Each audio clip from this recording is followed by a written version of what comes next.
For more on this year's Auto Shanghai show, I'm joined by Lauren Fix. She's an automotive expert and editor-in-chief of Car Coach Reports. Welcome back, Lauren. Great having you. And what are your biggest takeaways from this year's Shanghai Auto Show?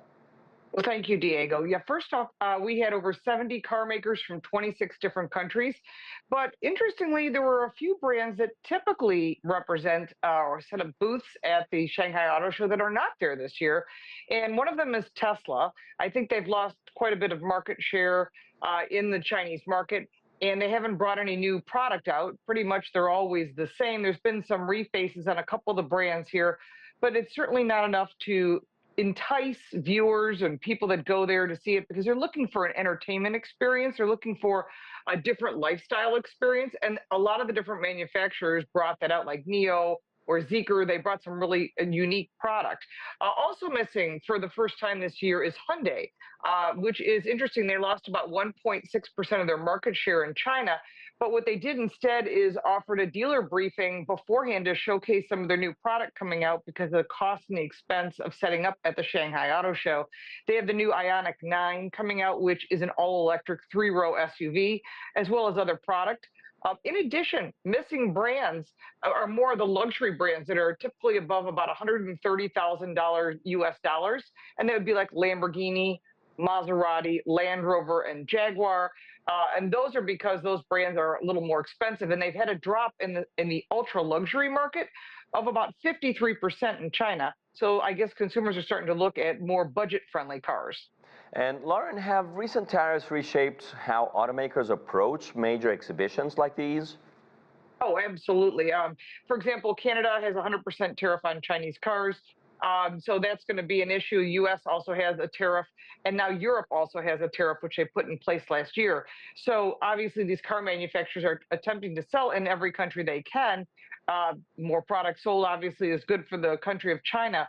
But I think what they're realizing is that they're going to have to come up with either make an agreement on these tariffs, or they're going to have to sell into other marketplaces. And Lauren, you know, how would you characterize this shift that you're describing in choosing Shanghai as a showcase venue? Do you see it long term? Do you see it as just a blip? I think, well, as far as the Shanghai Motor Show, it's probably one of the largest in the world.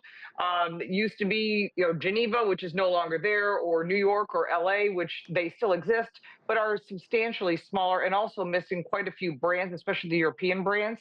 I think what happened is during COVID, a lot of consumers didn't go to shows, but now they're no longer being used for media, which is what I'm part of, where we would go to the shows, showcase a lot of the new product. Instead, what we're seeing is a lot of consumers coming in, and this is really good for consumers to have a chance to literally sit in every brand, test drive brands later by getting business cards. And without seeing that, bringing your family and friends, it's really hard to decipher which vehicle is right for you, especially in China, where there's over 120 different brands, plus you're bringing in 26 other countries' brands.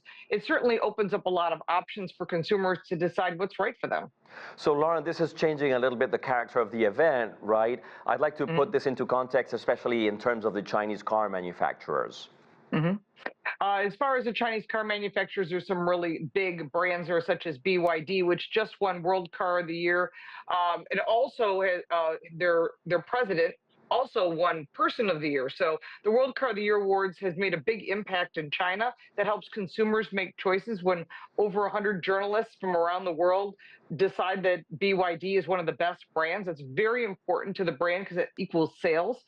So I think from the Chinese marketplace, we're going to see some shrinkage, because there is a heavy-duty price competition going on right now, trying to get customers to buy the Chinese brands versus brands from other countries. And I think you're starting to see that in America as well as in Germany as well. But when that happens, especially in China with so many different brands, they either have to lower the price or offer more than their competitors, which could be good for customers. And Lauren, in terms of innovation, do trade tensions affect how companies present them at events like these? In some ways, yes. The trade tariffs are something that will get resolved. I know that it sounds terrible right now, but I think there will be a resolution that's good for all countries.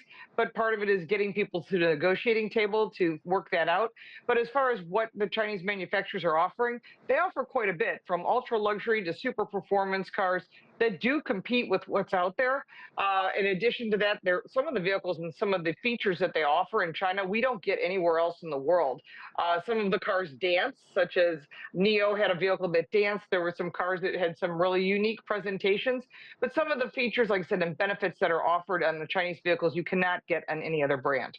And looking ahead, how do you think current trade dynamics will reshape global auto shows?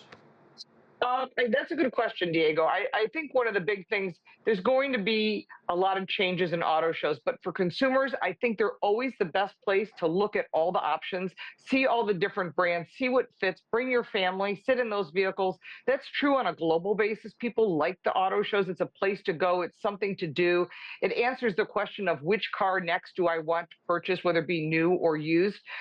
For the media, which, like I said, we used to go to every single show from around the world, much less of that is available these days. And part of that is because it's so expensive to bring the media. We are fully hosted.